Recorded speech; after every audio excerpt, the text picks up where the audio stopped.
আমরা শুরু করতেছি আমাদের এয়ার টেইলার এন্ড গার্মেন্টস এর মধ্যে সেলাই প্রশিক্ষণ কোর্স প্রথম পর্ব। আমরা প্রথমে আপনাদেরকে শেখাবো এই যে ফিতার মাপ। আমরা অনেকেই অনেক ধরনের প্রশ্ন থাকে যে আসলে এই সুতাগুলার হিসাব আমরা অনেকেই বুঝি না। তো আমরা যদি সুতার হিসাবটা বুঝি তাহলে গিরার হিসাব সহজে বের হয়ে আসে, আর গিরার হিসাব বুঝলে আপনার গজের হিসাব বের হয়ে আসে।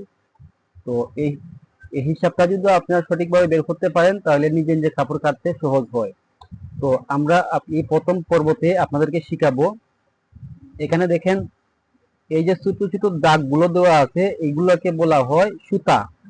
এটা হচ্ছে ফিতার হিসাবে এগুলো সুতা। এই সুতা এক এক জায়গায় এক একটা ভাষা ব্যবহার করা হয়। তো এখানে ছোট্ট একটি দাগ দেওয়া আছে, আপনারা দেখতেছেন, দেখা যায়।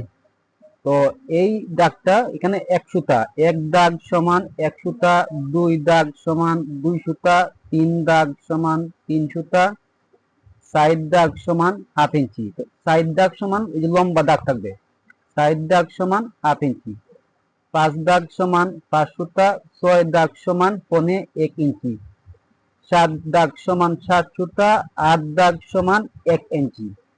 তো আট সুতা সমান এক ইঞ্চি হয়। তারপরে আট এক ইঞ্চি এক সুতা, এক ইঞ্চি দুই সুতা, একটু লম্বা দাগটা একটু লম্বা থাকবে, এক ইঞ্চি দুই সুতা তার মানে হলো সোয়া ইঞ্চি। তারপরে এক ইঞ্চি তিন সুতা, এক ইঞ্চি চার সুতা, এটা আরো একটু লম্বা থাকবে। তো এখানে হচ্ছে দেড় ইঞ্চি। তারপরে হলো এক ইঞ্চি পাঁচ সুতা, এক ইঞ্চি ছয় সুতা, এক ইঞ্চি ছয় সুতা সমান পনে দুই ইঞ্চি। তারপরে সাত সুতা, আট সুতা, আট সুতা সমান দুই ইঞ্চি, দুই ইঞ্চি এক সুতা, দুই ইঞ্চি দুই সুতা তার মানে দুই ইঞ্চি, দুই সুতা সমান সোয়া দুই ইঞ্চি, সোয়া দুই ইঞ্চিতে হয় এক গিরা।